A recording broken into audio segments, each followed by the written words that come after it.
Interview with Ken Loach in last month's Socialist Review. If you remember, he said at the end of the interview, obviously he talked about his new movie and everything else, quite rightly, but he also said about the left that we're too small to all be in different tents. That's a good way of putting it. We are too small all to be in different tents, and this is why we think it's important for us to get involved in these discussions. And what are we looking for concretely? Let's see if we can set up some sort of meeting with all the interested parties and others and talk about what we can thrash out. What can we do?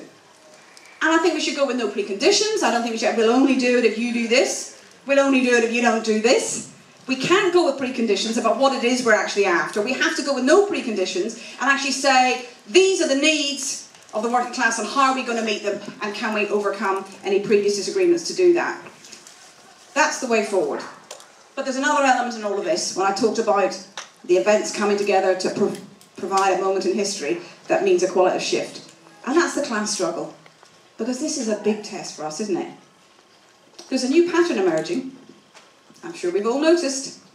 Occupations, illegal strikes, flying pickets, strikes that win. It's pretty new, isn't it? I bet you some young comrades here probably haven't necessarily even experienced it before.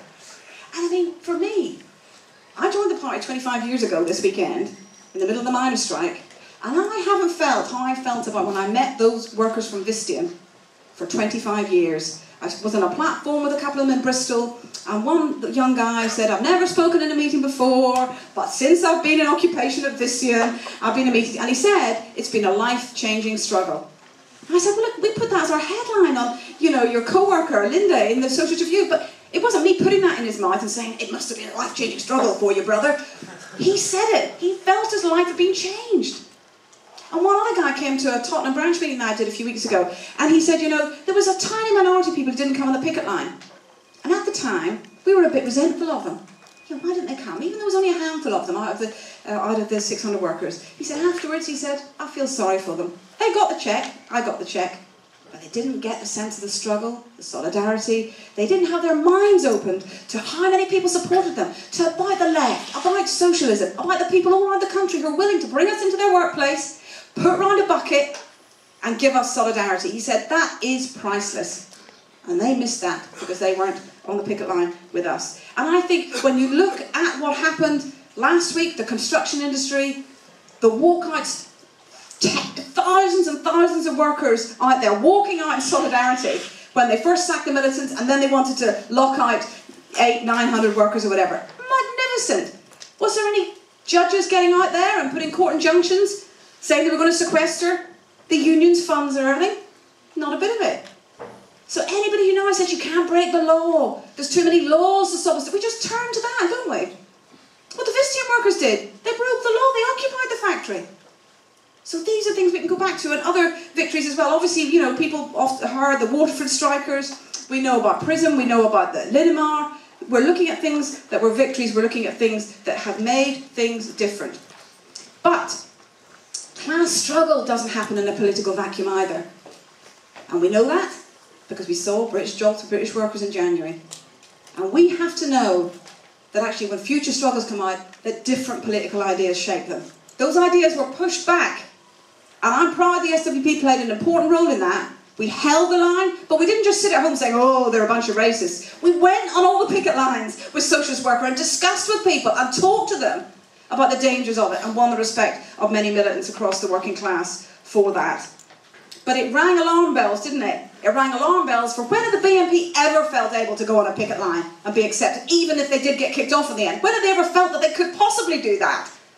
And that's what happens if you just open the door a chink in terms of nationalism and the idea that we're all in it together. We're not all in it together. There isn't any such thing as being in it together in Britain today. The class division is deeper than ever and it's more obvious than ever, and therefore these ideas have to be pushed back. We have to see what will shape the struggles. Will it be British jobs for British workers, or will it be jobs for all? Will it be solidarity? Will it be unity across the class? Will it be no to racism, no to the BNP? Will those ideas be the dominant feature of future struggles? Because the union movement has been held back, hasn't it, by those trade union leaders who are so attached to Labour that they haven't wanted to challenge the government. That's right, isn't it? So we've got a situation now, I mean, even Dave Prentice, you heard what he said at Unison Conference? When he talked about Labour, he said, why are we feeding the hand that bites us? Now, it's very well put. But if even he is pushed to breaking point, it shows the tensions, the contradictions, the divisions, doesn't it? Because we know millions of ordinary trade union members are saying, why are we feeding the hand that bites us? Post office workers and others. And therefore, we're facing a situation, and this is where I want to sum up. The role the Socialist Workers Party plays now, I think, is critical. And I think, as we always say, we need to be at the heart of every struggle. We want to shape every struggle, every tiny scrap of resistance, we want to be there, pushing for more, pushing for the next step. But always with a vision of something bigger. Not a disgusting vision thing like Gordon Brown's just come out with. He doesn't know the meaning of a vision of a better future, does he? He knows a few slogans he's rebashed to try and win the next election. Forget it. We have a vision of a better society, but we also always fight for the next step. Because for us in the Socialist Workers Party, we always come back to this, don't we? Spontaneity is not enough. You need organisation. They're organised. We need to be organised. And I think that it was quite a thing last night. I don't know how many people were at Gary Young's meeting on Obama. I thought he spoke brilliantly. But those of you who were there will have heard what he said at the beginning. That from America, he thought things looked pretty bleak here and pretty depressing and ghastly. And he came here and he started on saying, there is resistance here. And he said to the Logan Hall, at the event, the SWP's organised, and said, the thing is, what you lot have got to understand is, you're it, and the people you bring with you, in terms of resistance to what's going on. And I said, oh, well, that could be flattering, but actually I find it quite frightening, because that is a hell of a responsibility, because we're just too small. But this is why meetings like this are so important, because we need to grow in numbers, in our local roots, in our political influence, in our political confidence. And there's an urgency to this. This isn't something that we can debate and let's say, oh, let's come back and have another meeting in 6 months' time.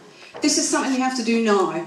We're organising against the BNP, that's urgent. We're organising to rage outside the Labour Party conference with every activist, from Stop the War to local community groups to anti-cuts campaigns to anti-racist campaigns to anti-fascists. We want to rage against Labour on the 27th of September. There is an urgency to building the resistance, there is an urgency to all of this. And to be honest, I'll end by this, this is why we're revolutionary socialists, isn't it? Times like this. The bosses are in a mess, the political mainstream has imploded, people are looking for an alternative, we have to fight to be worthy of offering them that alternative.